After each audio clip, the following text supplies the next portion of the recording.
औज़ु बिल्लाहि समीउल अलीम मिनश्शैतानिर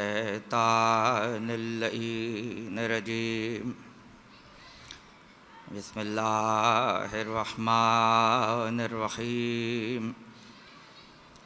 अल्हम्दुलिल्लाहि रब्बिल आलमीन। अस्सलातु वस्सलामु अला अशरफिल अंबिया वल मुरसलीन खातमिन नबिय्यीन व शाफ़िइल महशर सय्यदनल मुसद्दद बशीरनल मुमज्जद नज़ीरनल मुअय्यद अल मुस्तफ़ल अमजद अल महमूदिल अहमद अबिल क़ासिम मोहम्मद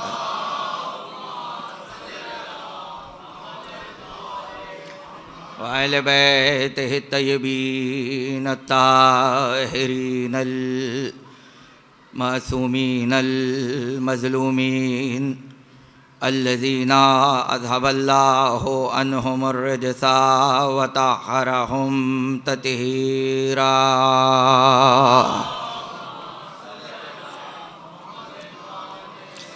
व लानतुल्लाहि अला आदाइहिम व गासिबि हुकूकिहिम व मुनकिरि फ़ज़ाइलिहिम अजमईन।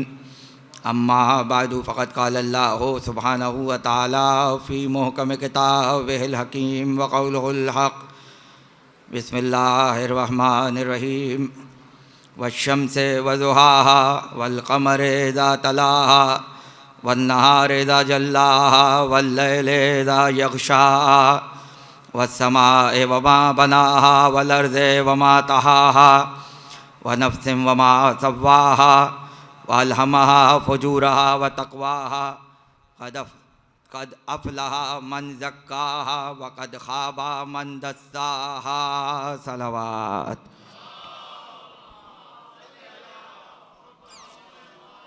मिल के बुलंद तरीन सलावत पढ़ें आप हज़रात।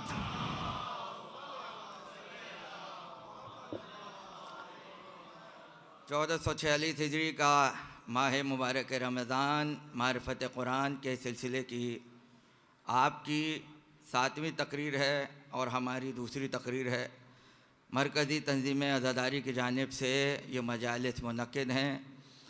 खुदा मुनक्किद करने वालों की भी तौफ़ीक़ात में इज़ाफ़ा फ़रमाए और जो पाबंदी से शरीक हो रहे हैं उनकी भी तौफ़ीक़ात में परवरदिगार इज़ाफ़ा फ़रमाए। हमने आपकी खिदमत में कुरान के इंतहाई नूरानी और मशहूर व मारूफ़ सूरे की तिलावत का शरफ़ हासिल किया।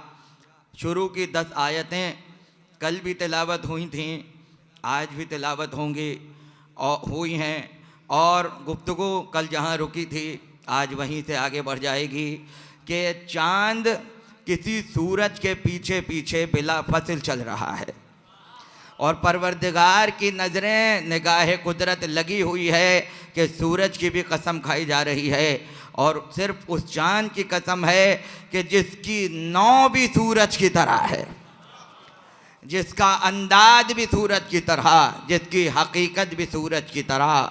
अहले सुन्नत की तफसीरें, चाहे वो तफसीर इब्न कसीर हो और वहाँ से लेकर अल्लामा मौदूदी की तफसीर फ़हम कुरान तक, सब इस बात पर कम से कम मुत्तफ़िक हो गए कि परवरदिगार ने ये जो सूरज की कसम खाई है, इस सूरज से मुराद ज़माने का सूरज नहीं है, हर ज़माने का सूरज है।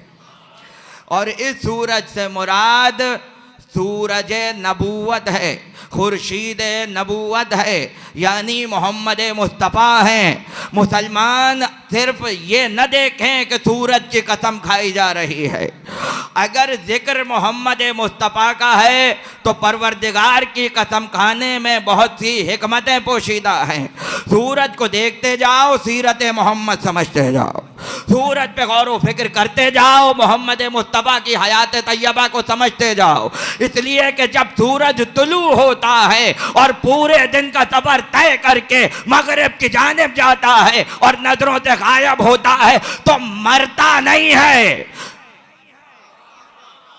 सूरज का वजूद खत्म नहीं हो जाता, कल दोबारा तुलू होने की उम्मीद है। अगर मोहम्मद तुम्हारे दरमियान 63 बरस तक रहे और रुखसत हो जाए तो तुम ये मत समझो कि मोहम्मद मर गए हैं। वल कमरे जात अल्लाह, अब दूसरे मोहम्मद का इंतजार करो जो पीछे पीछे आ रहा है।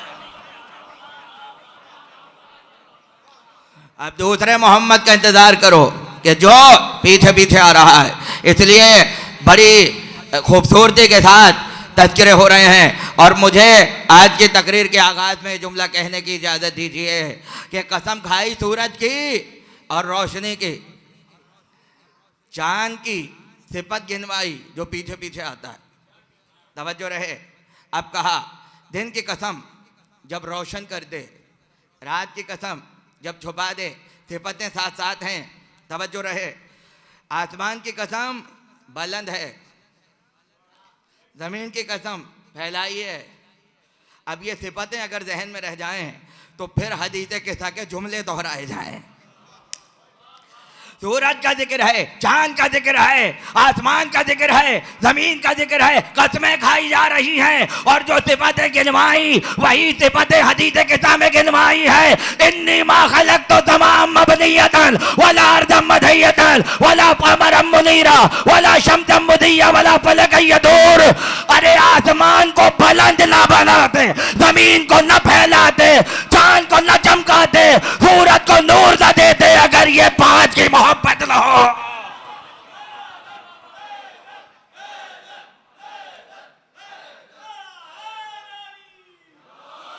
अल्लामा जवाद हुसैन आबदी साहब किबला ऊपर तशरीफ लाइए आपके आने से।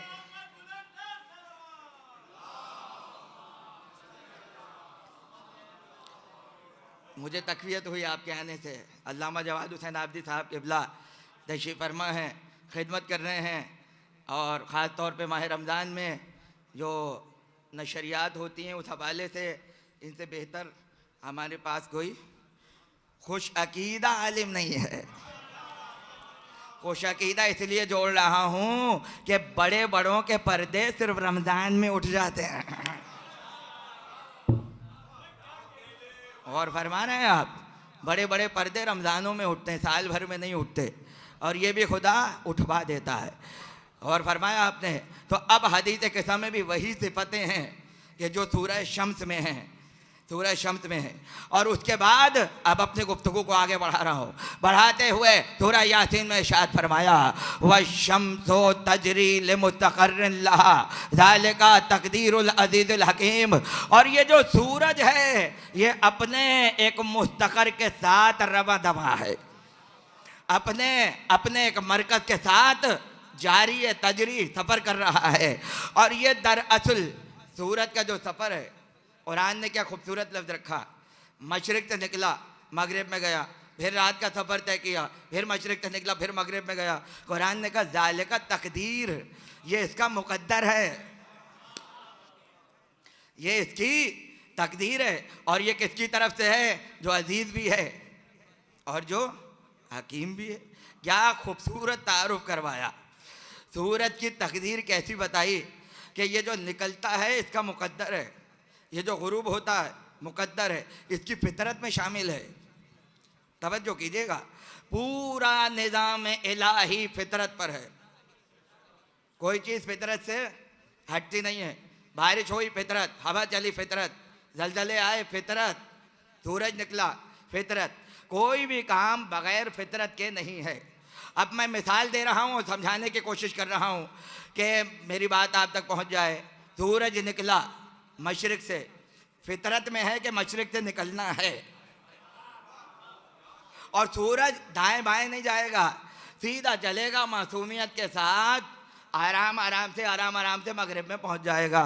ये फितरत है। और वहीं से चाँद तुलू हो जाएगा, रोयत हिलाल वालों की नज़रें जमा होंगी वहाँ पर, कमेटियाँ बन गई, कमेटी बन गई। मगर कमाल ये है सूरज की कमेटी नहीं बनाई पाकिस्तान वालों ने। और ही नहीं फरमाया। सूरज की कमेटी नहीं है, कमेटी बनाई है चांद पर, और बड़ी बड़ी लाखों रुपए की दूरबीनें लगी हुई हैं। जो चेहरे आपने कभी ना देखे हो वो रोयत हिलाल की मीटिंग में नजर आते हैं। अरबों रुपए खर्च किए जा रहे हैं चांद देखने पर, चांद देखने पर। जरा उनसे पूछो चांद तो है, नजर क्यों नहीं आ रहा? मगर फिर भी दूरबीनें लगा रहे हैं, शायद नजर आए, शायद नजर आए। अरे सामने रहकर भी तुम्हें अपना चांद नजर नहीं आ रहा, हम ज़हरा के चांद को ग़ैबत में भी देख रहे हैं।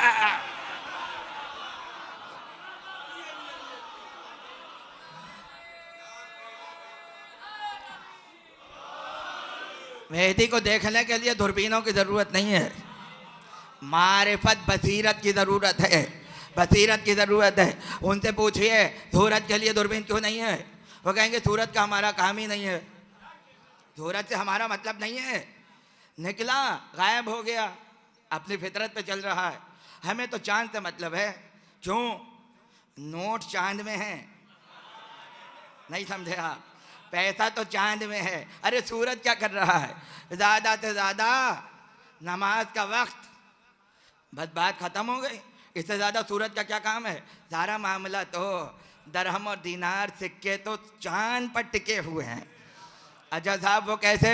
क्या ये निकले तो रमज़ान आए, ये निकले तो तरावी हो, ये निकले तो चंदे जमा हो, ये निकले तो हज हो। और जब हज हो और सरकारी कोटे पर लेकर जाएं तो हमारे परसेंटेज भी निकल आए। यानी पैसा चांद में रखा है। ये हो तो हज हो, पैसा है। अच्छा अपने वालों के भी मजे हैं। ये निकले तो मुहर्रम आए, ये निकले तो सफर आए। अब दोनों चांद के इंतजार में बैठे हुए हैं। सूरज की किसी को परवाह नहीं है, इसलिए कि मुसलमानों को पता है सूरज से सिर्फ औकात नमाज मुकर्रर है, सूरज से सिर्फ रमजान में रोजे के औकात मुकर्रर है। मगर रमजान निकलेगा तो हज हो, रमजान निकलेगा तो ईद हो, रमजान निकलेगा, चांद निकलेगा तो रमजान हो, चांद निकलेगा तो ईद हो, चांद निकलेगा तो रबीउल अव्वल हो। अब पता चला पूरी शरीयत चांद पे चल रही है। इसलिए कहा था सूरज मोहम्मद है, चांद अली है। शरीयत सूरज से बाद में मिलेगी, चांद से पहले है।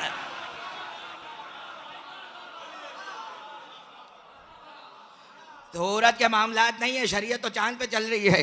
इसलिए रोयत हिलाल कमेटी बनाई गई है ताकि शरीयत के ठेकेदार बन जाएं, चांद हो या ना हो। दो ईदें हम करवाने का हक रखते हैं। क्या तकद्दुस पामाल हुआ है चांद का पाकिस्तान में, कुरान इतना एहतराम करे और मुसलमान सुभान अल्लाह। तो शरीयत तो चलती ही चांद पर है। अब समझ में आया अली को चांद क्यों बनाया, अली को चांद क्यों बनाया।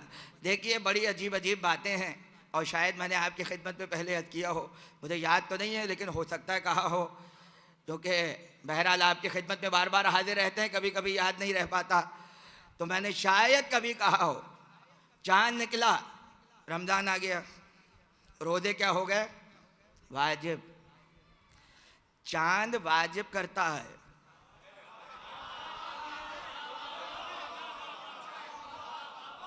चांद वाजिब करता है। अब क्या हुआ?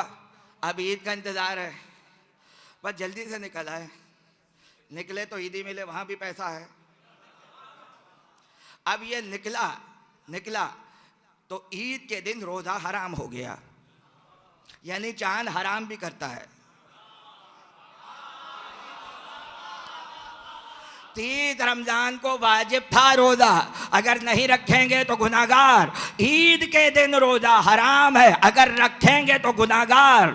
आखिर हुआ क्या? एक चांद दरमियान में है, जिस चांद ने आके फैसला किया है कल तक मैंने हलाल किया था, अब मैं तुलू होके हराम कर रहा हूँ। किसी जंग में अली मेंढे को ज़िबह करते हुए नजर आए। एक शख्स दौड़ा हुआ गया, कहा या रसूल अल्लाह ये बताइए कि मेंढा खाना हलाल है या हराम?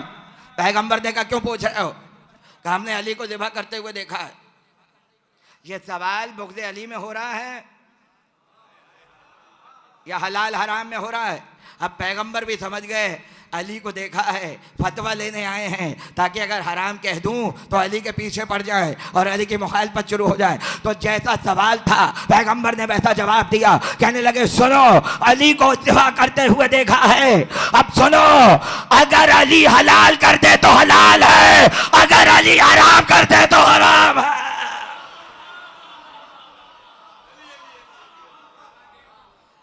इमाम विलायत तकवीनिया भी रखता है, विलायत तशरीइया भी रखता है।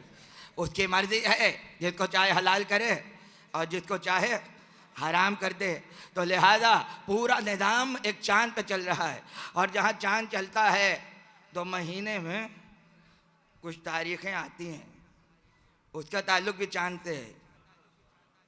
अरे साहब निकाह मत कीजिएगा, खैरियत? कमर दर अकरब है, कमर दर अकरब, अकरब कहते हैं बिच्छू को, और इत्तेफाक से ये हर महीने में 3 ही बार होता है।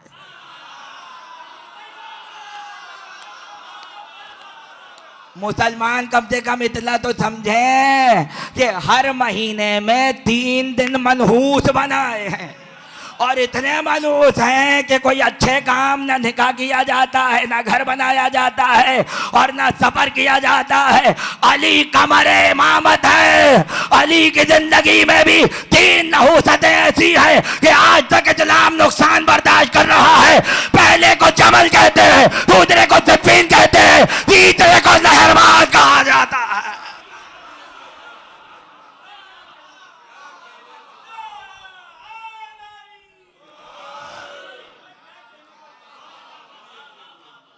और फरमाने सूरज तो निकल रहा है फितरत पर और गुरूब हो रहा है फितरत पर। अब एक एक जुमले में तवज्जो रहे। अब अगर ये पलट जाए तो फितरत से हटके नहीं है। मैं एक एक बात समझा के गुजरूंगा। मशरिक से निकला मगरिब में गया फितरत है, लेकिन अगर मगरिब से पलटा दे कोई तो फितरत से सूरज हटेगा नहीं। मैं देखूंगा आपके चेहरों को कि अपने अकायद को आप किस तरह से महफूज करते हैं। अगर मशरिक से निकल के मगरिब में जाना सूरज की फितरत है, तो सूरज की फितरत ये भी है कि अगर तेरा रसूल तुझे पलटा दे तो मानना वाजिब है, अगर तेरा इमाम तुझे पलटा दे तो मानना वाजिब है। अली ने बताया मशरिक से निकले तो भी फितरत पर है, और मगरिब से पलट जाए तो भी फितरत पर है।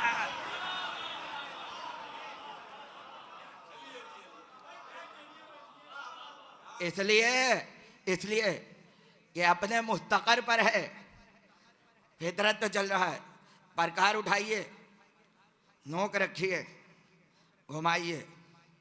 जहाँ नोक है उसे कहेंगे मुस्तकर, जहाँ पर करार है, जहाँ पे उसका मरकज है, उसी पे घूम रहा है सूरज, उसी पे घूम रहा है। तवज्जो। और ऐन फितरत पर है। अल्लामा इकबाल ने जो अच्छे शेर कहे हैं उनमें एक शेर है ये कि जहां में अहले ईमा सूरत खुर्शीद जीते हैं,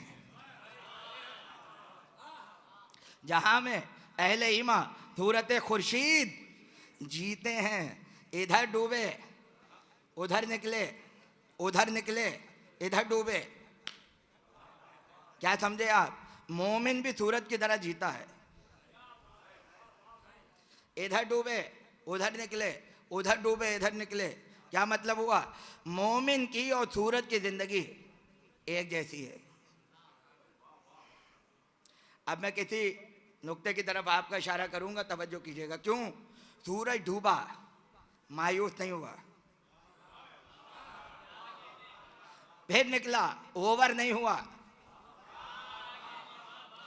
फिर डूब गया, फिर निकला, फिर डूबा, फिर निकला। मोमिन कभी मायूस नहीं होता, मोमिन कभी डिसहार्ट नहीं होता। तवज्जो, यकीन से निकलता है सूरज और यकीन के साथ डूब जाता है। मोमिन भी ऐसा ही है। हजारों नशे व फराज आ जाए मगर ईमान में फर्क नहीं आता, इसलिए कि सूरज का एक मरकज है कि जहाँ पे सूरज टिका हुआ है, मोमिन का भी एक मरकज है। सूरज मरकज से हटता नहीं है, मोमिन भी मरकज से हटता नहीं है। सूरज मरकज से नहीं हटता, मोमिन अकीदे से नहीं हटता। सूरज डूबे तब भी मरकज पर है। अगर तुलू हो तब भी मरकज पर है, हम दुश्मनों में रहे तब भी विलायत पर है, अपनों में रहे तब भी विलायत पर है।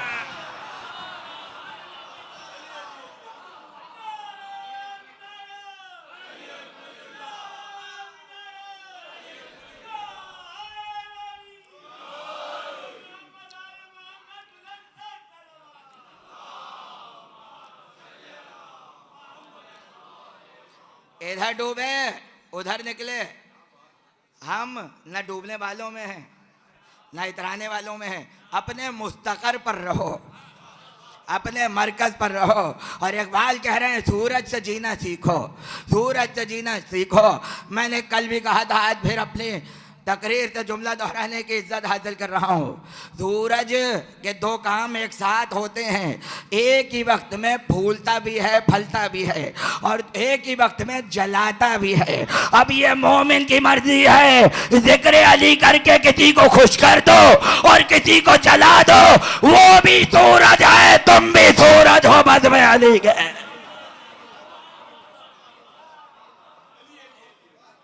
इसलिए कुरान बता रहा है, अपने मुस्तकर पे चल रहा है, तुम भी तवज्जो रहे, तुम भी उसी तरह चलते रहो।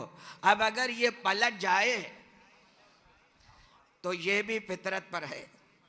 तवज्जो, हालांकि मुस्तकिल उन्वान मेरा इस वक्त रजत शम्स नहीं है, सूरज का पलटना मुस्तकिल मौजू इस वक्त नहीं है, लेकिन बहरहाल दो तीन जुमले ज़रूर कहूँगा ताकि मौजू में महफूज हो जाएं। देखिए, सूरज का पलटना या चांद का टूटना एक ऐसी हकीकत है कि जिस पर शियों ने तो लिखा है, ये सुन्नियों ने बड़ी आबोताब से लिखा है और अहले सुन्नत में इंतहाई मुतासिब और यूँ कहना चाहिए कि जिसके नाम में दमिश्की लगा हुआ हो तो फिर नासिबियत का आलम क्या होगा। इब्ने कसीर ने या इब्ने असीर ने, दोनों में से कोई एक है, कि जिसने बाकायदा रजअत शम्स पर एक रिसाला लिखा और साबित किया है कि पैगंबर के ज़माने में सूरज पलटा, इसमें कोई शक नहीं है किसी को। अब ये क्योंकि कुदरत देख रही थी कि सूरज पलटेगा अली के लिए, बर्दाश्त होगा नहीं लोगों से, तो चांद पहले तोड़वा दो मोहम्मद से, ताकि ये कह तो ना सकें कि ऐसा हो सकता है। भाई जब चांद टूट सकता है तो सूरज पलट क्यों नहीं सकता। हालांकि चांद सूरज के मुकाबले में छोटा है, नहीं समझे आप, सूरज बड़ा है। रसूल को मौजज़ा दिया चांद का, अली को मौजज़ा दिया सूरज का, नहीं समझे आप। अब ये अजीब रुख निकल आया इसके अंदर। हालांकि होना चाहिए था रसूल के लिए सूरज पलटा जाता और अली से चांद तोड़वाया जाता, ताकि ये आयत भी पूरी हो जाती कि जो बस शम्स व दुहाहा है उसके लिए सूरज पलटा रहे हैं और जो बल कमर इज़ा तलाहा है उसके लिए चांद के दो टुकड़े करवा रहे हैं। मगर तरतीब यहाँ पर बदल दी। भाई चांद का मौजज़ा रसूल को दिया, सूरज का मौजज़ा अली को दिया, इसलिए कि कुदरत देख रही थी चांद रात में टूटेगा, सूरज दिन में पलटेगा, रात में इंकार करने की गुंजाइश है, दोपहर में इंकार की गुंजाइश नहीं है। ये रात के चांद को टूटना तो मान लेंगे मगर दोपहर का इंकार नहीं करेंगे, इसलिए सूरज भी दिन में पलटेगा, विलायत का ऐलान भी दोपहर में होगा।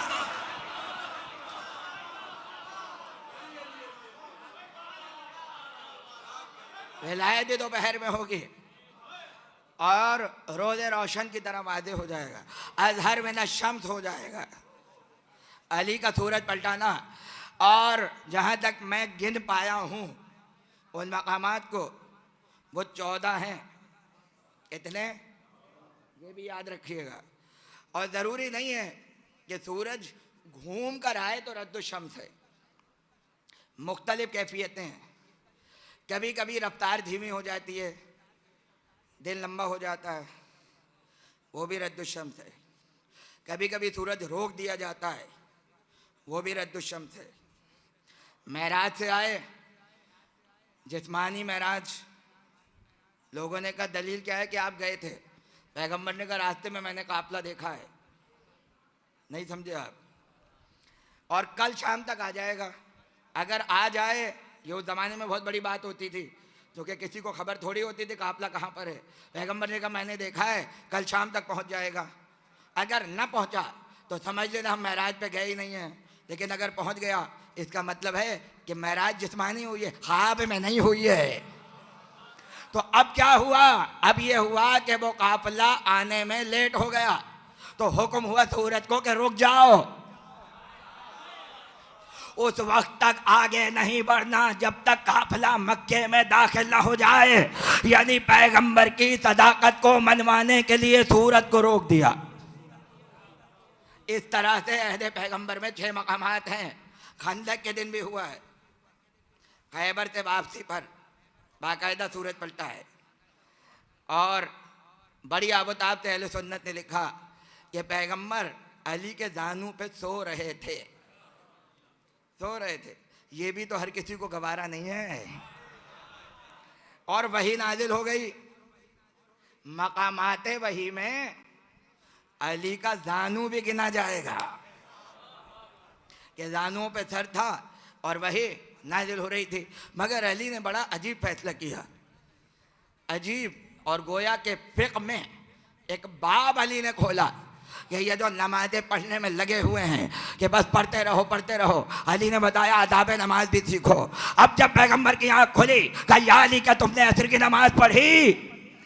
तो मुस्कुरा के कहते कैसे पढ़ता, आपका सर मेरे दानों पे था। नहीं समझे आप? कोई और होता कहता अली हटा दो, वाजिब है। नहीं समझे? रसूल को छोड़ो, वाजिब अदा कर लो। यही फैसला अली ने किया कि जो नमाज़े मोहम्मद को छोड़ के पढ़ी जाए। गौर ही नहीं फरमाया आपने? जो नमाज़े मोहम्मद को हटाकर अदियत देकर पैगंबर के आराम में खलल डाल के पढ़ी जाए, उससे बेहतर है कि नमाज ही ना पढ़े। हमने भी तय कर लिया, ना मोहम्मद को अदियत दे के पढ़ेंगे, ना आले मोहम्मद को अदियत दे के पढ़ेंगे। अब अगर इस जिक्र से चलना है तो चलते रहो, इस जिक्र से जलना है जलते रहो। पलटाया सूरज, तफसील में अभी अर्ज नहीं कर रहा। और मुख्तलिफ मौके आए। अली के अहद में भी सिफ़ीन की रिवायत भी है, नहरबान की रिवायत भी है कि पलट रहे थे और रास्ते में बाबिल का मकाम, जहाँ मकाम मशहदुश्शम्स है, मकाम रद्दुश्शम्स है, जहाँ सूरज पलटाया। मदीने में भी मस्जिद रद्दुश्शम्स थी। अब है या नहीं? अब नहीं है, पहले थी। किबला जाते रहते उम्रे पर, पहले थी। सफरनामों में है, तारीख में है, तस्वीरें हैं, बड़ा बड़ा लिखा है मस्जिद रद्दुश्शम्स। जहाँ अली के लिए सूरज पलटा, वहाँ मस्जिद बन गई। भाई तवज्जो कीजिएगा, क्यों? जब जब मस्जिद देखो अली के तुझे सूरज पलटना याद आए। मस्जिदें देखकर भी अली याद आते हैं, खुदा जाने काबा देखकर कितने याद आएंगे। मस्जिद तो मस्जिद है, बर्दाश्त नहीं हुई तोड़ दो। अली की फजीलत जाहिर कर रही है, इसलिए मस्जिद गदीर भी तोड़ दी, मस्जिद मुबाहला भी तोड़ दी, मस्जिद कौसर भी तोड़ दी, मस्जिद रद्दुश्शम्स भी तोड़ दी। अब मस्जिद फातिमा, मस्जिद अली, मस्जिद हसन, ये सारी मस्जिदें भी गायब कर देंगे। अरे तोड़ना है तो तोड़ दो, मगर सूरज को तो वहां से नहीं हटा सकते। सूरज को हटा के दिखाओ तो जाने।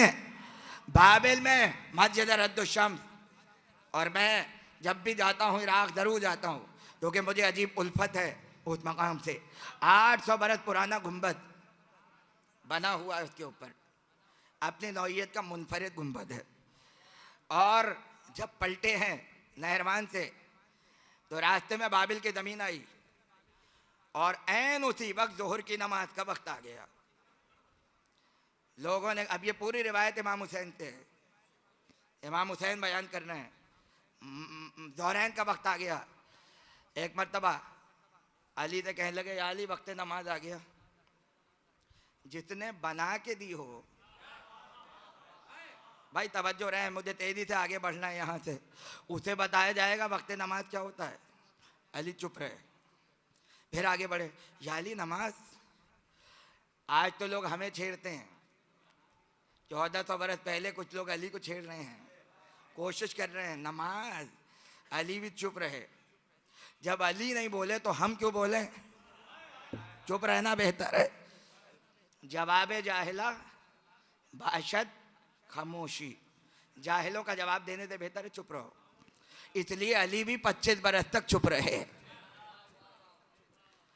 फिर जब तीसरी बार का या अली वक्त नमाज, अली ने कहा सुनो, 3 मरतबा आदाब आया यहाँ पर, नहीं समझे आप? और कहने लगे चौथी मरतबा आएगा मुस्तकबिल में, लिहाजा नबी के लिए और उसके वसी के लिए यहाँ नमाज पढ़ना हराम है। ये कौन बताए कहाँ हराम है? नहीं समझे आप? ये कौन बताए कहाँ जायज़ है? पढ़ने का शौक है पढ़िए, मगर पहले देख लीजिए कब्जे की जगह तो नहीं है। कब्जे की जगह पर नमाज पढ़ना हराम है। अगर बगैर इजाजत के कोई कहीं नमाज पढ़े तो नमाज हराम है। अब मुझे नहीं पता बात कहाँ तक जाएगी। अरे जब कब्जे की जगह पर नमाजें जायज नहीं है तो फिर कब्रें भी बनाना जायज नहीं है।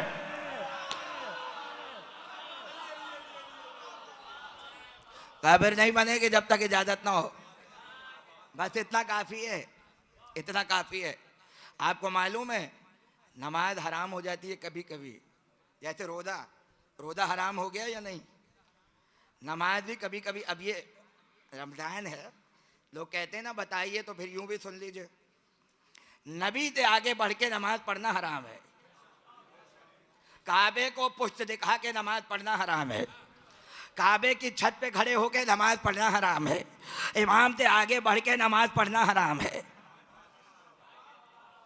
पढ़िए, इस के कब्जे की जगह पर नमाज हराम है। मालिक की इजाजत के बगैर नमाज पढ़ना जायज नहीं है। काबे को पुष्ट दिखाकर नमाज पढ़ना जायज नहीं है। ये जुमला खुद बता रहा है। कुछ ऐसे थे जो काबे को पुष्ट दिखा के पढ़ना चाहते थे, मगर ये बात आई हदीस में कि जो काबे को पुष्ट दिखा के पढ़े उसकी नमाज पढ़ना हराम है। अब ये मत देखो अली ने किसके पीछे पढ़ी है, नहीं पहुंचे, और अली ने किसके आगे पढ़ी है। ये देखो अली के पीछे कौन है, ये देखो अली से आगे कौन है। इसलिए कि काबे को पुष्ट दिखा के नमाज पढ़ना हराम है। पैगंबर ने कहा था या अली तेरी मिसाल काबे की मिसाल है। अब 25 बरस तक अगर अली पीछे भी पढ़ रहे हो तो फिर ये भी तो मानो आगे वालों की सारी जीरो होती चली जा रही है। अली ने कहा आदाब आया है, जायज नहीं है, यहाँ पर आगे बढ़ जाओ। अब वक्त निकल रहा है, अली बढ़ते चले जा रहे हैं, भरा हुआ लश्कर है। तवज्जो कीजिएगा, यहाँ तक कि असर का वक्त आया, लोगों में बेचैनी शुरू हो गई। एक तरफ तो नमाजें छुड़वा देते हैं, दूसरी तरफ नमाज भी नहीं पढ़ा रहे। अली के होते हुए नमाज की फिक्र है। तवज्जो कीजिएगा, यहाँ तक कि मगरिब का वक्त गुजरने पर आ गया और ऐन बाबिल की ज़मीन पे वहाँ अली पहुँचे कि जहाँ पर आज मशहद शम्स है, मस्जिद रद्दुश शम्स है। उस वक्त अली ने लश्कर को रोक के कहा कि ये जो फुरात बह रही है यहाँ जाकर वुज़ू करो और मुसल्ले बिछाओ, तपे लगा दो। अब वुज़ू करते जा रहे हैं और आपस में बातें हैं। जोहर की तो कज़ा करा दी, असर की भी रह गई। तवज्जो, अच्छा ये कोई पड़ोसी नहीं है, ये साथ रहने वाले हैं, गौर ही नहीं फरमाया। और बातें हो रही हैं, ये तारीख में लिखा हुआ है, मनाकिब की किताबों में ये जुमले मौजूद हैं कि अली ने नमाज कज़ा करवा दी। अब जब पीछे अली के आए तो खामोश बैठ गए। मुअज्जिन बराबर में खड़ा हो गया। अली ने कहा आज़ान दे, आज़ान दे। तो बढ़ के पूछता है कौन सी? भाई आज़ान भी क्या कोई इशा और मगरिब होती है? आज़ान तो सेम होती है, फजर में हो, ज़ोहरैन में हो या मगरिबैन में, कौन सी का मतलब क्या है बताना था। तंज कर रहे थे कि कौन सी वाली, यानी वो तो कज़ा करा दी, अब कौन सी पढ़ाना चाहते हैं। तो फिर अली भी अली थे, अली हकीकत नमाज है, अली हकीकत आज़ान है। तो फौरन पलट के कहा मगरिब का वक्त है। अली ने कहा ज़ोहर की आज़ान दे। अब खुदा जाने क्या हालत हुई होगी, वक्त मगरिब का है और अली कह रहे हैं आज़ान ज़ोहर की दो। एक मर्तबा उसने आज़ान देना शुरू की, अली के लब हिलना शुरू हुए, सबने देखा इधर आज़ान बढ़ रही थी, वहां डूबता हुआ सूरज वापस पलट रहा था।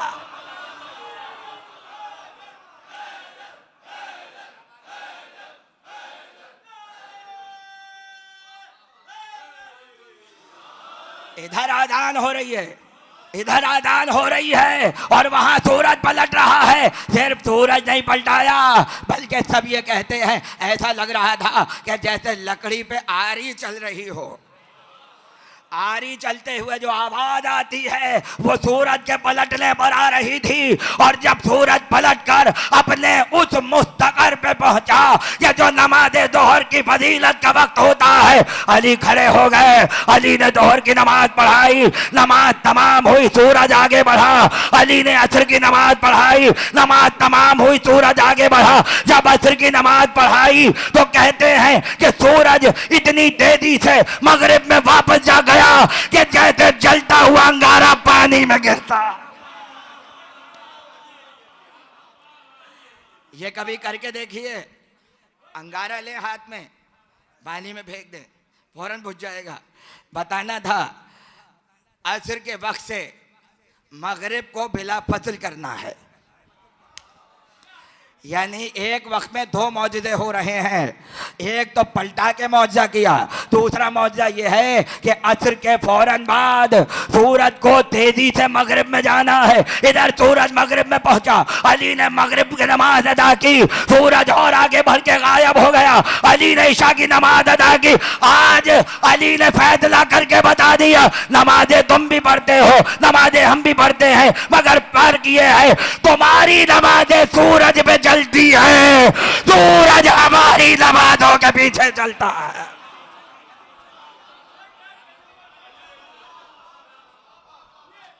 सूरज हमारी नमाज के पीछे चलता है। हम पाबंदे सूरज नहीं है, इसलिए कि ये हमारा पाबंद है, हमारा पाबंद है, लफाजी नहीं है। कल इशारा किया था, गुफ्तगू की ना सूरज से, बातें की 7 मरतबा और हर मरतबा अलग गुफ्तगू है। एक वाक़या एक मस्जिद में पढ़ूं तो अशरा ना हो जाए, सिर्फ सूरज पे अशरा हो जाए। सूरज पर बातें करने से एक मौके पर जब सूरज को अली ने सलाम किया है तो सलाम करके क्या कहा, अस्सलामु अलैका अय्युहल अब्दुल मुतीउ लिल्लाह, ऐ उस बंदे पर सलाम जो अल्लाह का इताअत गुजार है। मुझे तारीख में कोई ऐसा लाके दिखाइए जिसने सूरज को अब्द कहा हो। मैंने बहुत अहम मुतवज्जे किया, अब्द तो सब अपने आप को समझते हैं, लेकिन अली कह रहे हैं तू भी अब्द है। क़िबला तशरीफ़ फरमा है और मैं बड़ा इनसे जब इल्मी बहसें होती हैं तो बड़ा सुकून महसूस करता हूँ।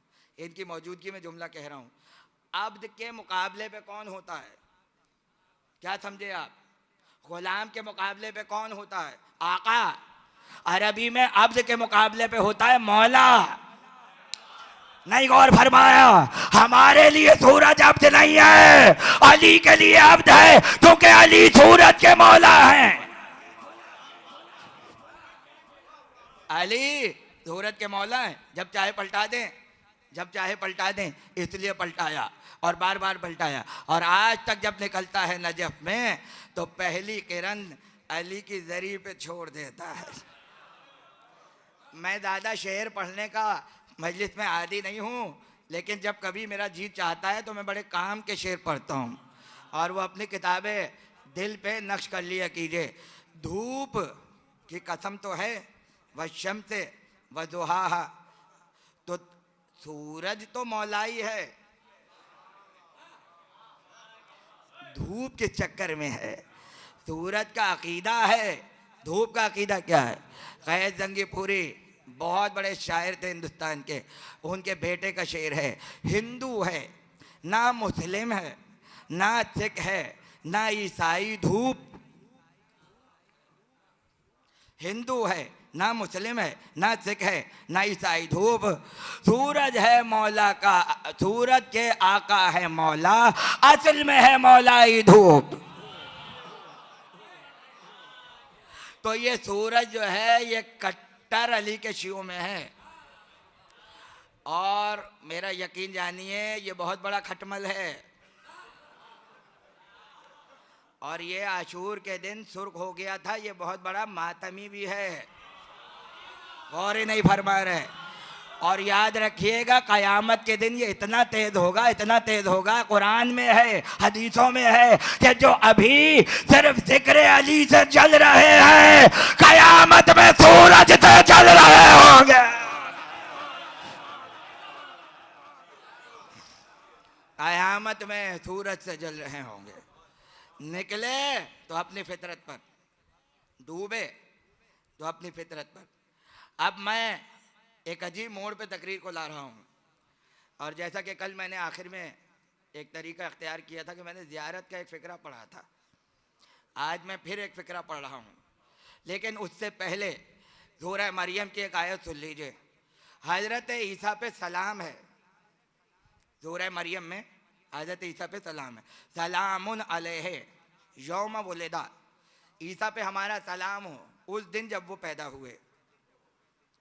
वयोम यमूतो, अब यमूतो यहाँ बड़ा ख़तरनाक है, लोगों ने तो तर्जुमा कर दिया जब वो मरेंगे। अब यहाँ बहस होती है तो जिंदा है, कुरान में यमूतो जब उन्हें मौत आएगी। तवज्जो कीजिए, यही आले मोहम्मद काम आते हैं। पैदा हुए उस दिन पर सलाम, वयोम यमूतो जब दुनिया से जाएंगे तब सलाम, व यौम युबअसु हय्या, और जब उठाए जाएंगे दोबारा तब सलाम। 3 दिन हैं और तीनों दिनों पे सलाम। तवज्जो कीजिएगा, सलाम का एक अंदाज ये भी है कि दिनों के हिसाब से सलाम किया जाए। पैदा हुए उस दिन सलाम, उठाए गए उस दिन सलाम, जिंदा होके आएंगे उस दिन सलाम। तवज्जो कीजिएगा। मगर जब मासूम ने शहजादे अली अकबर को सलाम किया, तवज्जो रहे एक जुमले पर, अभी मसाइब नहीं है, तो सलाम करते हुए सूरज को लाए, सूरज को लाए। और मैं आपके चेहरे देख रहा हूँ, बहुत गौर से आप सुन रहे हैं, इस बात को महफूज कीजिएगा। क्या सूरज के ज़रिए भी सलाम होता है? अगर होता है तो कैसे होगा? छठे इमाम फरमा रहे हैं अली अकबर पे सलाम कब तक? तलाअत शम्सो व गरबत, जब सूरज तुलू हो आप पर सलाम, व गरबत, और जब सूरज गुरूब हो आप पर सलाम। मैं कहता हूं ये सूरज की खुशकिस्मती है कि अली अकबर के सलाम में निस्बत बन गया। कहाँ बैठे हैं आप हजरात? इमाम कह रहे हैं जब सूरज निकले आप पर सलाम, जब सूरज गुरूब हो आप पर सलाम। अगर मैं आपसे पूछूं सूरज कब निकलता है, बताइए कहाँ से निकलता है सूरज? बताइए, घबरा क्यों रहे हैं आप? इतनी देर मैं बोल रहा हूँ, मुझे सांस लेने का मौका नहीं देंगे आप। बताइए कहाँ से निकलता है? मशरिक से निकलता है। अच्छा, और गुरूब मगरिब में होता है। अगर मैं ये कहूँ कि सूरज का कोई मशरिक है ही नहीं, तो आप कहेंगे नहीं, गलत कह रहे हैं आप। मैं कहूँगा कैसे? आप कहेंगे रब्बुल मशरिक व रब्बुल मगरिब, अल्लाह मशरिक का भी रब है और अल्लाह है, तो है जब ही तो रब है। तवज्जो कीजिएगा। लेकिन मैं पलट के कहूँगा, अगर कुरान कहे रब्बुल मशारिक व रब्बुल मगारिब, अल्लाह कई मशरिकों का रब है। सूरह शम्स है, मेरे साथ साथ रहिएगा, और अल्लाह कई मगरिबों का रब है। तो ये आयत ये बता रही है एक मशरिक नहीं है, रब्बुल मशरक़ैन भी है नकी भाई, और रब्बुल मग़रिबैन भी है, दो मशरक़ों का रब और दो मग़रिबों का रब। तो मैंने तो एक ही मशरक़ देखा है, ये दो मशरक़ कहाँ से आ गए? किसी ने कहा नहीं, वो वहाँ से निकल के जब यहाँ से वापस वो हुआ तो दो मशरक़ हो गए, दो मग़रिब। तो मशारिक़ का मतलब क्या है? मशारिक़ का मतलब है दो से ज़्यादा मशरक़, और मग़ारिब का मतलब है दो से ज़्यादा मग़रिब। तवज्जो रहे कि जुमले पर पहले दुनिया ये तय करे कि मशरक़ कहाँ है। अच्छा, हमारे यहाँ मशरक़ का मतलब ही कुछ और है। इकबाल कौन? शायर मशरक़। एक किताब है, उसका नाम है मलिका मशरक़। वो मैंने ख़रीदी सदर से बहुत पहले, मैं समझा किसी मलिका पे होगी, मलिका मशरक़। अब जब वो किताब पढ़ी तो कराची पे थी। कराची को कहते हैं मलिका मशरक़, क्यों? साहिल समंदर है, और जब सूरज निकलता है तो मंजर बहुत हसीन होता है, तो मशरक़ की मलका कह दिया। आपने कहा ये मगरिबी हवाएं बड़ी ख़राब होती हैं, तो क्या मगरिब से चल रही हैं? मगरिब का मतलब आपके यहाँ कुछ और है। मगरिब का मतलब है ये जो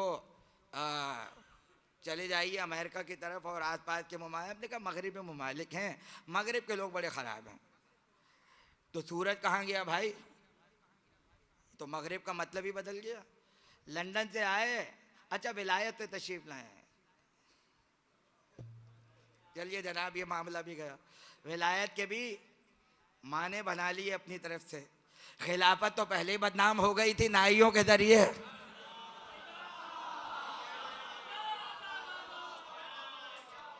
खलीफा के बाद जा रहे हैं खैरियत तो है का ज़रा बाल कटवाने हैं, तो अब माने तो कहीं ना कहीं बदल जाते हैं। कभी कभी ये चीज़ें भी ज़रूरी होती हैं, बहुत सीरियस हो जाते हैं आप हजरात। तो एक अच्छे माहौल में एक अहम बात जहनों में पहुंचा दी जाए। याद रखिए, तवज्जो कीजिएगा कि जहां से आप सूरज को निकलते हुए देखें वो आपका मशरिक है। मैंने बहुत एहतियात से कहा आपका मशरिक है, इस्लामाबाद वालों का नहीं है। क्यों? इस्लामाबाद में रोज़ा बंद होने का टाइम अलग है, आपका टाइम अलग है। इसका मतलब है वहाँ सूरज पहले निकलेगा। अभी भी नहीं समझे आप? भाई बोलते जाइए, यहाँ बाद में आएगा, वहाँ रोज़ा पहले खुलेगा, यहाँ बाद में खुलेगा। इसका मतलब है वहाँ पहले नज़र आएगा, यहाँ बाद में नज़र आएगा। तो पता चला वहाँ का मशरिक अलग है। बात बातें हो रही है, बहुत आराम से आ रहा हूँ। तो पता चला वहाँ का मशरिक 6 बजे का है और आपका मशरिक 6:15 पर है। अब अगर आप अफगानिस्तान पहुँच जाएं आधे घंटे का फ़र्क आ जाएगा, और आगे बढ़ जाएं ईरान पहुँच जाएं 1.5 घंटे का फ़र्क आ जाएगा। इसका मतलब है ईरान में सूरज कहीं और से नज़र आएगा, हिंदुस्तान में सूरज कहीं और से नज़र आएगा। तो जो जहाँ पर सूरज को देख रहा है वो उसका मशरिक है। तो जितने मुल्क हैं, जितने शहर हैं, जितने खित्ते हैं, जितने इलाके हैं, सबका मशरिक अलग है। तवज्जो है? अब यहां से आपने देखा निकल रहा है सूरज, तुलू हो रहा है, पीछे वाले देखेंगे गुरूब होते हुए। अंडरस्टूड बात है? आपके लिए तुलू हो रहा है, दूसरे वालों के लिए गुरूब हो रहा है। नहीं पहुंचे? तवज्जो कीजिएगा। अब ये जब तुलू हुआ, अब देखिए बहुत बारीकी है, मेरे साथ साथ रहिएगा। अब जब सूरज निकला आपने देखा मशरिक बना, जहां से भी नजर आया वो मशरिक। आगे बढ़ा, बराबर वालों ने देखा, अब वो मशरिक है जहां वो देख रहे हैं। यानी एक ही लाइन में कई हजार मशरिक हैं। तवज्जो कीजिएगा। और जो पीछे वाले देख रहे हैं उनके लिए गुरूब हो रहा है। यानी जहां तुलू हो रहा है, अब मेरा जुमला ज़ाया नहीं कीजिएगा, जहां तुलू हो रहा है वहीं गुरूब भी हो रहा है। जो आगे से देखें उनके लिए तुलू है, और जो पिछली तरफ से देखें उनके लिए मगरिब है। बात अगर नहीं पहुंची, एक एक जुमले पे तवज्जो रहे। अब अगर टेक्निकली अंदाज से देखा जाए तो सूरज न कभी तुलू होता है और न सूरज कभी गुरूब होता है। अरे जहां से आप देखें वो आपके लिए मशरिक है, जहां से मैं देखूं वो मेरे लिए मशरिक है। जहां तुलू होता है वहां एक मशरिक बनाता है और साथ साथ एक मगरिब बनाता है, और आगे बढ़ जाए तो वहां मशरिक बनाता है, जब उसे छोड़ता है तो मगरिब बनाता है। इसका मतलब है कायनात में कभी भी न सूरज गुरूब होता है और न कभी डूबता है, मगर जहां से आप देखते हैं वहां से तुलू होता है और वहां से गुरूब होता है। तो पता ये चला कि 24 घंटों में हर लम्हे में सूरज तुलू हो रहा है और हर लम्हे में सूरज गुरूब हो रहा है। हर लम्हे में तुलू है और हर लम्हे में गुरूब है। अब अगर इमाम कहे जब जब सूरज तुलू हो आप पर सलाम, कहां बैठे हैं आप हजरत? अब अगर इमाम का जब सूरज गुरूब हो आप पर सलाम, बदलाना ये था अली अकबर 24 घंटे तुम पर सलाम।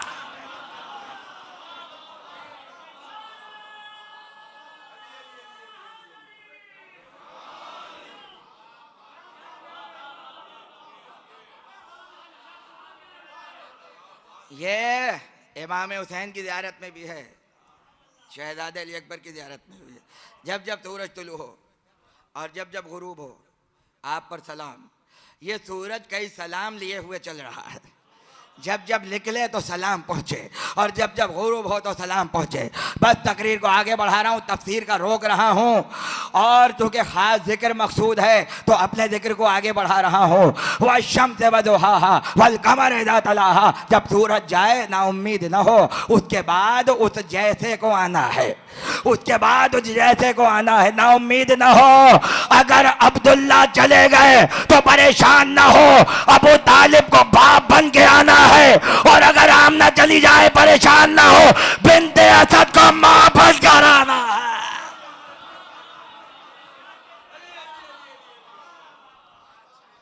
एक जाए तो जैसा है, आमना जाए मिसले आमना है, जानी आमना है।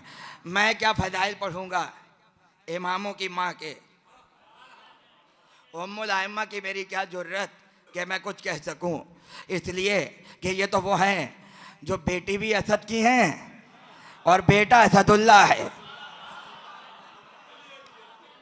और 12 इमामों की माँ, 12 इमामों की माँ, तवज्जो कीजिएगा, 12 इमामों की माँ एक ही है, 12 इमामों की माँ एक ही है। अब मुकाबला मकसूद नहीं है, खाकम बदहन मुकाबला नहीं कर रहा, तसव्वुर भी नहीं है। जहरा 11 की माँ है, अली की ज़ौजा है, बिन्ते असद 12 की माँ है, और ऐसी माँ है कि पैगंबर ने खुद माँ कह दिया, या अली तुम्हारी माँ थोड़ी मेरी माँ। भाई तवज्जो कीजिएगा, अब मुझे थोड़ा सा गुफ्तगू करनी है, वक्त है मेरे पास, अभी 1 घंटा नहीं हुआ है, तवज्जो कीजिएगा। कितने जले होंगे बिन्ते असद को माँ कहते हुए देखकर, माएँ ज़्यादा जली होंगी। हम तो समझ रही थी सब कुछ हम हैं, और ये अली की माँ को अपनी माँ कह रहे हैं, तो तुम क्या समझ रहे हो? एक माँ गई थी तो बिन्ते असद माँ बनकर आई, और अगर 4 हिजरी में ये चली जाए तो मोहम्मद का घर माँ से खाली नहीं है। फातिमा उम्मे अबिया है, मोहम्मद की माँ होना और है उम्मत की माँ होना और है।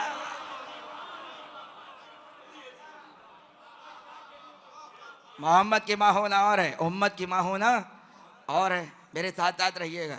देखिए, एक हमारा अकीदा है, और अकीदा ये है कि पैगंबर का लिबास गैर मासूम नहीं पहनता, हमारे अकायद में शामिल है। किबला ऐसा ही है कि पैगंबर का लिबास गैर मासूम नहीं पहन सकता, ये तयशुदा अमर है, ये तयशुदा बात है। यानी जो पहनेगा उसका मासूम होना शर्त है। पैगंबर का तबर्रुक जो उठा ले, पहन ले, उसकी इस्मत साबित हो जाएगी। हम तो ऐसा रसूल मानते हैं, ऐसा मानते हैं, तवज्जो रहे। अब जरा ये बताइए, अगर रसूल किसी की चादर ओढ़ लें,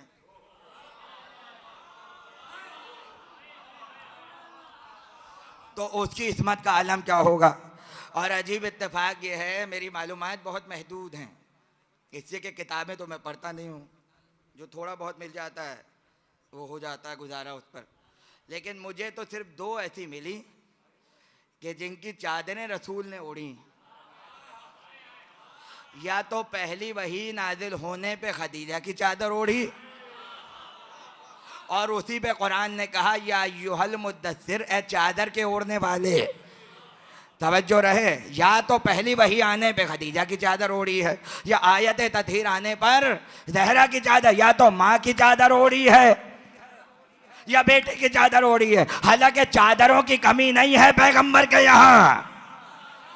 पैगंबर का कोई लिबास ओढ़े पहन ले तो वो मासूम हो जाए, अगर मोहम्मद किसी की चादर ओढ़ ले तो वो मासूमा होती है, वो ताहिरा होती है। जब नबी ताहा हो तो चादर ताहिरा की ओढ़ी जाती है, जिन चादरों पर बुग़्दे खदीजा के धब्बे लगे हुए हों। वो चादर पैगंबर छूते भी नहीं है। और फरमा रहे हैं आप, तो ये हमारे यहाँ मयार इस्मत है कि ये भी है।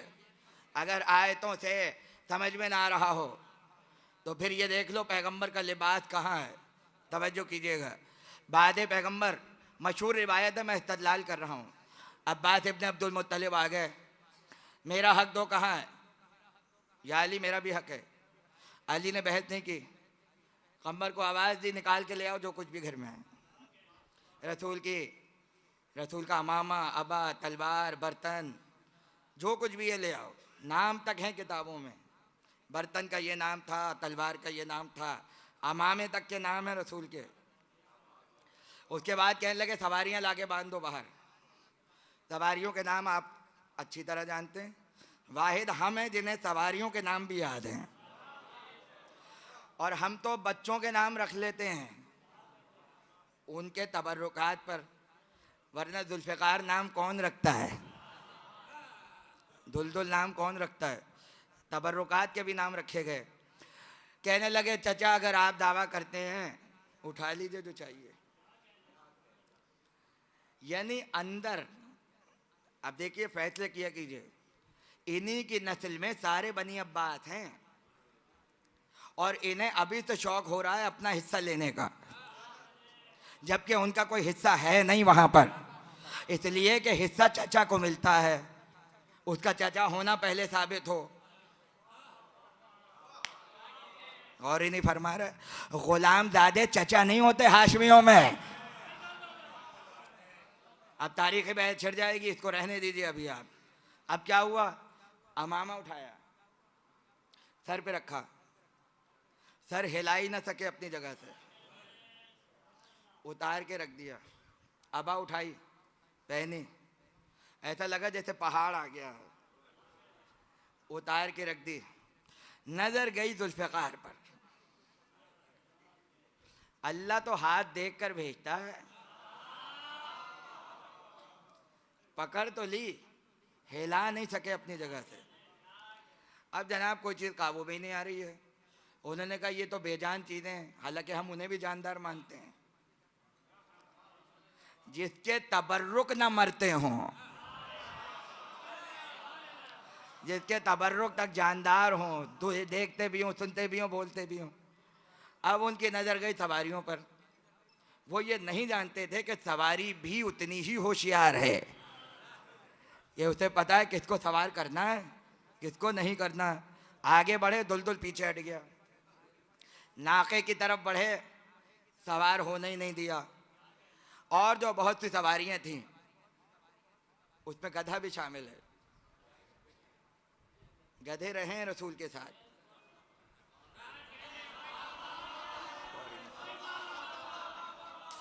है उसमें जनाब वो सवारी नहीं, मायूस होकर वापस आए। जब आ गए अली ने अमामे को सर पे रखा, अबा को दोष पे डाला, जुल्फ़िकार को कमर से बांधा, पैगंबर की सवारी पर बैठे, मदीने की गली का चक्कर लगा के वापस आए। अगर बात यहीं ख़त्म हो जाती तो वारिस सिर्फ अली होते। हसन को बुलाया, पहनो नबी का अमामा, पहनो अबाए पैगंबर, उठाओ दिलफिकार, बैठो रसूल की सवारी पर, एक चक्कर काट के वापस आओ। हसन गए वापस आए, हुसैन ने भी यही किया, एक चक्कर लगाया वापस आए।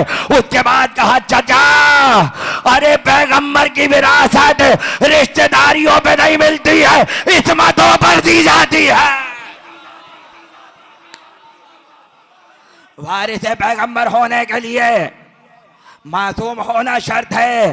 चले गए, दोबारा मुतालबा भी नहीं किया मुझे क्या मिलेगा और क्या नहीं मिलेगा, लेकिन अली ने फैसला करवा दिया वही मासूम होगा जो पैगंबर का तबर्रुक पहने, और वही पैगंबर का वारिस है। आप कहेंगे मैं यहाँ आपको खींच के क्यों ले आया, इसलिए कि बात तो कुछ और थी, यहीं तक तो लाना था।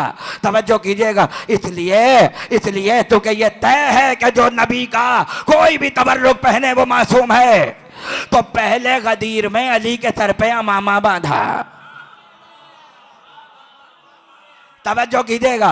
और अगर अब जाहिर है चूंकि सूरज शम्स है तो मैं गदीर का सूरज कैसे भूल जाऊं, इसलिए कि सबने लिखा है कि इतनी गर्मी थी कि अमामे खोल खोल कर पैरों पे बांध लिए थे क्योंकि पैर जल रहे थे। अब इसमें बुरा मानने की बात नहीं है, जैसे आज सिंध में होता है, पंजाब में होता है, भाई पगड़ी बांधी है, गर्मी लग रही है, उतार के पहन लिया, पाँव पे लपेट लिया, हाथ पे लपेट लिया, इसमें नाराज होने वाली बात नहीं है। तारीख में लिखा है इतनी गर्मी थी कि अमामे उतार के पैरों में बांधे। अरे जब सबके अमामे उतर गए तब अली के सर पे अमामा।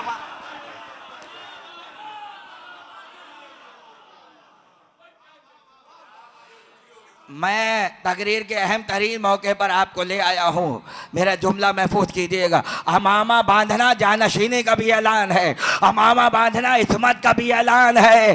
तारीख में सिर्फ दो मौके नजर आए कि जहाँ पैगंबर ने अपना अमामा किसी को दिया है, एक मर्दों में दिया है, एक खातून में दिया है। मर्दों में गदीर में अली को दिया, और खातून में जब बिन्ते असद का गुस्ल हो रहा था तो पैगंबर ने कहा मेरे अमामे में कफन दिया जाए। भाई कहाँ बैठे हैं आप? एक अमामा माँ को दिया है, एक अमामा बेटे को दिया है। बताना ये चाहते थे अली की माँ दुनिया से जा रही है और तुम ये समझते हो बड़ी मोमिना थी और बड़ी साहिब ईमान थी। अमामा दे के बता रहा हूँ मासूमा जा रही है। अमामा दे के बता रहा हूँ, दो पैरहन दो कुर्ते अपने दिए, पहनाओ कफन में। अपना अमामा दिया, इसकी चादर इस्तेमाल करो कफन में। पैगंबर ने अपना अमामा दे के बताया माँ मासूमा है, माँ मासूमा है। तवज्जो कीजिएगा। और ऐसी मासूमा कि इमामों के इमाम की बज़्म में जिक्र हुआ, बज़्म में जिक्र होता रहा। आखिरी जुमले बस रिवायत पढ़नी है, इसके बाद आखिरी जुमले। दाऊद रक्की मशहूर रावी है, छठे इमाम का इमाम है, जाफर सादिक सल्लल्लाहु अलैहि वसल्लम।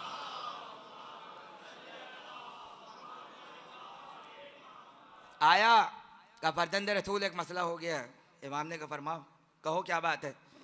या एक शख्स को माल दिया था, लेके गायब हो गया, अब वापस आने का इम्कान तो है नहीं, अब क्या होगा। मुस्कुराए, कह लगे मिल जाएगा। कहा कैसे? कह लगे मक्के जाओ, तवज्जो कीजिएगा, उसूल काफ़ी की रिवायत है, मक्के जाओ और जाकर 3 हस्तियों की नियाबत में तवाफ करो। अब्दुल मुत्तलिब, अब्दुल्ला और आमना, इनकी नियाबत में काबे का तवाफ करो, 2 रकत नमाज अदा करो। उसके बाद दूसरे मौके पर फरमाते हैं और एक तवाफ करो फातिमा बिनते असद के लिए और 2 रकत नमाज उन्हें हदिया कर दो।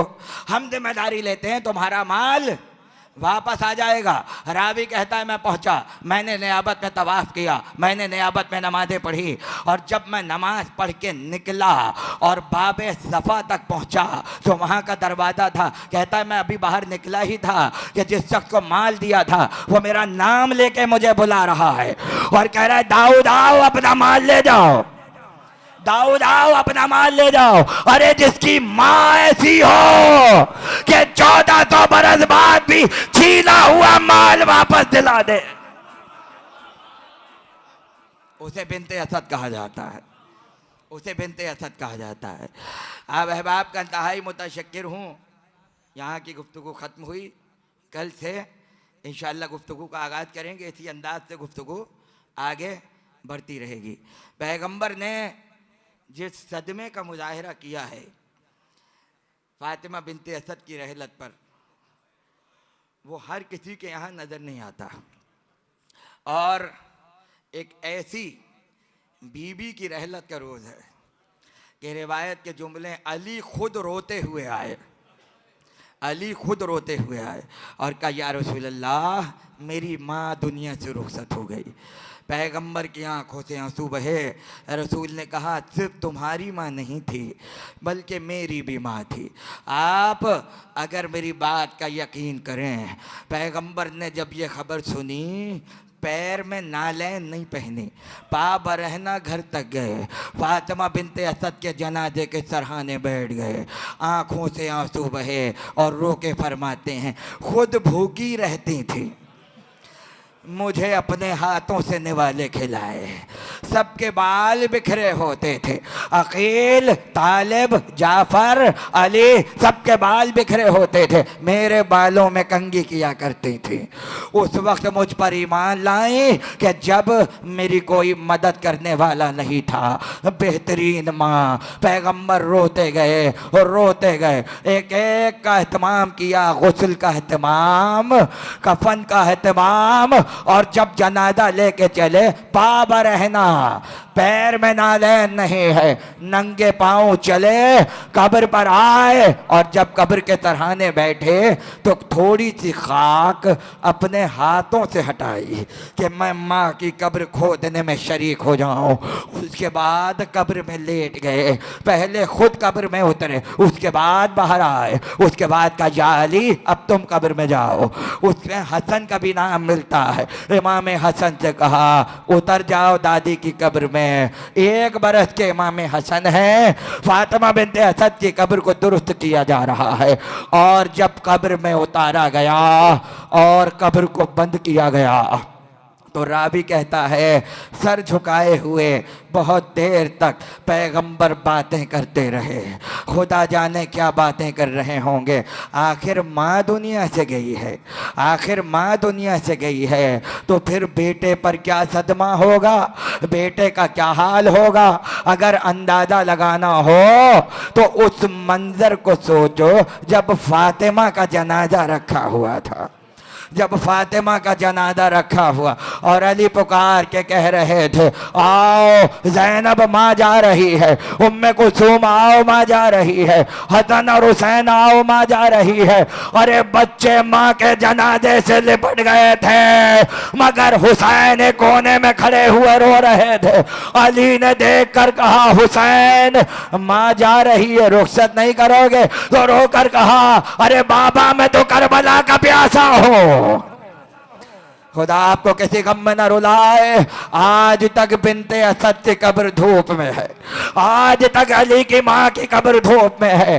अरे सबकी कब्रों पे साया है, अली की माँ की कब्र पे साया है। खुदा वो वक्त लाए कि हुज्जत आखिर का ज़हूर हो, अजरकुम अल्लाह। और जब मेहदी आएंगे और रजत का दौर आएगा तो आखिरी मसाइब में जुमला सुनिए, एक एक शहीद वापस आएगा, हुसैन भी वापस आएंगे, पैगंबर हुसैन का इस्तकबाल करेंगे। एक तरफ हमजा होंगे, एक तरफ जाफर होंगे। अब जिस तरह चाहे जुमले पे रो लीजिए, कयामत का जुमला है।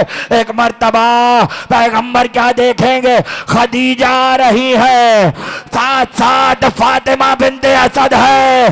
पैगंबर देखेंगे हाथों पे कुछ नजर आ रहा है, एक बार पूछेंगे खदीजा कहलाई हो तो रोकर कहेंगी मोहसिन का लाशा।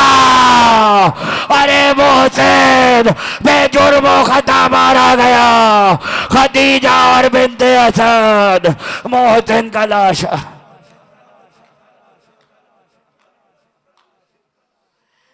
वसयअलमुल्लज़ीन ज़लमू अय्या मुनक़लबिन यनक़लिबून। बारिल्लाह इस जिक्र को कबूल फरमा, हुज्जत आखिर के ज़हूर में तजीब फरमा। कोई गम न दे सिवाय गम आले मोहम्मद, मातम हुसैन।